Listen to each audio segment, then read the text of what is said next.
इंराजि 2024 मायथाइनि 2 अक्ट'बर बे गोथार बुब्लियाव महालया पार्बन फालिथायखौ लोब्बा लाखिनानै गुवाबारि गामिनि ब्रह्म मन्दिराव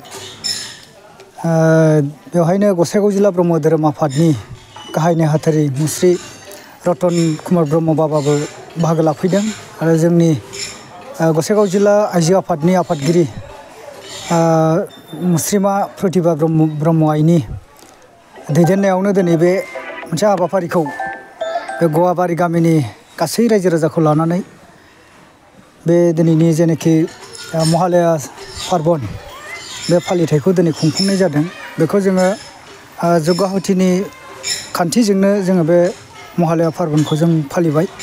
महालयानि ओंथिखौ आं एसे बिजिरनानै होनो आखायाव लाबाय। महा माने बयनिख्रुइबो देरसिन गिदिर होननाय जायो। लय माने मोनसे न' महालय, जेरैहाय फरायसालिखौ शिक्षालय होननानै दिन्थियो, जग्यालय होननानै दिन्थियो, बिदिनो हसिबालय होननानै दिन्थियो। थिग बेबादिनो बुहुमनि मोनसे नमा न' आरोखि बे माबाया महालया। बे महालयावनो त्रिगुणात्मा जगत होनना बुंदों। थाखोथाम मुलुग दं, जेरै जों थानायखौ भुलक होनना बुंबाय, ओमफ्राय अखाफोर मण्डलखौ अन्तरिलक होनना बुंबाय, मोब्लिब अर्थ बिद्युत ज्योति, बिनिफ्राय स्वर्गलकआव गियान ज्योति, बयनिख्रुइबो देरसिन सान सुर्य नारायणआ बेयाव थाबाय आरोखि। दा बे सुर्य नारायणआनो अखाफोरखौबो खामानि मावहोयो आरो जोंखौबो भुलकआव आथुमब्रै जिउ जिबिखौ हाबा मावहोयो। माने एक सेकेन्डबो थाद'नाय गैयै बे आथुमब्रै जिउ जिबिखौ जोंखौ सान हर खामानि मावहोगासिनो दङ। आथुमब्रै जिब जिबिया जाहैबाय उरन, बरुन, गजन, ब्रह्मन। उरना जाहैबाय उरुनिया जिब बिरबायग्रा जिबिफोर, बरुना जाहैबाय गुदुं सिङाव थाग्रा दै सिङाव थाग्रा जिबिफोर, गजना जाहैबाय मुलि हारि बेन्दों बेनला बिफां लाइफां आबाद हिसाबै जोंनि जाग्रा आदारफोर, बे जाहैबाय गजन जाथिय। बिनिफ्राय ब्रह्मन जिबा जाहैबाय उदैजों मानबायग्रा आथिंजों एनबायग्रा जेसेबां बुहुमाव दोरोदनो गोरों जिबिफोर दं बेखौनो ब्रह्मन जिब होनना बुङो। बे आथुमब्रै जिउ जिबिनि बे जोंनि भुलकआ थाखुलि।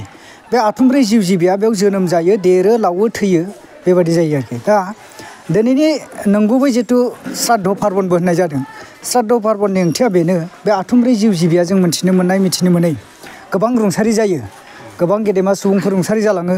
बा जों दाखालि दैज्लां बोथोराव हालेवनाय समाव सानथ्र'हायै जिबसाजों अनिष्ट खालामबाय। जों गारि सालायनायफ्रावबो गोबां जिबसा अनिष्ट खालामो। जों हाबाफारि मावनायावबो माने जोंजों गोबां जिबफ्रा खहा जालांगासिनो दङ। दा बिदिनो गासै जिब बे आथुमब्रै जिउ जिबिनि रुंसारि जानायनिफोरनिनो दिनै मोनसे आद्य श्राद्ध होननानै जों बेखौ फालिनाय जायो ब्रह्मनि आइडिय'लजियाव बे। ओमफ्राय माखासे हिन्दु संस्कृतियावबा जों बेखौ मोनलायबाय जे माने महिषासुरनि श्राद्ध होनना बुंदों। नाथाय बेखौ जों बिजिरोब्ला बे जानोनो हाया आरोखि। खारन महिषासुराथ' दिनैबो थैयाखै।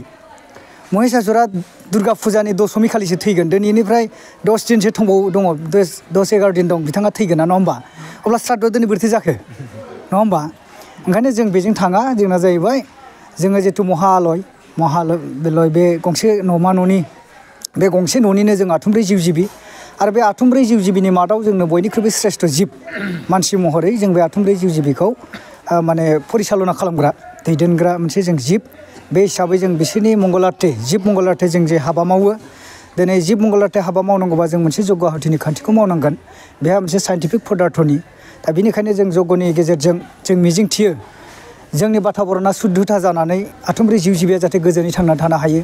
जों गासैबो धर्मालम्बी गासैखौबो लाफानानै जोङो खामानिखौ मावनाय जायो। जों बेवहाय सुदु ब्रह्मनि थाखायल' नङा, बुहुमनि बारहावाखौ सोदांनाय माने बुहुमनि गासैखौबो जोङो लाफानानै। ओंखायनो जों बौद्ध धोरोमनि जेबो फारागथि गैया। आरो जोंनि शास्त्रआ माने बेयाव जाथि भागबो खालामाखै, मानब धर्मसो होनखादों। मानब धर्मआ जाबाय सुबुं धोरोम। बे सुबुं धोरोमाव नों गासैबो जाथि धर्मालम्बीफ्रा जों बेवहाय लाफानानै जों मोनसे इनक्लुसिभ माइन्दनि गेजेरजों जों खामानिखौ मावनाय जायो आरोखि। जग्यनि खान्थिया बे। बेनिखायनो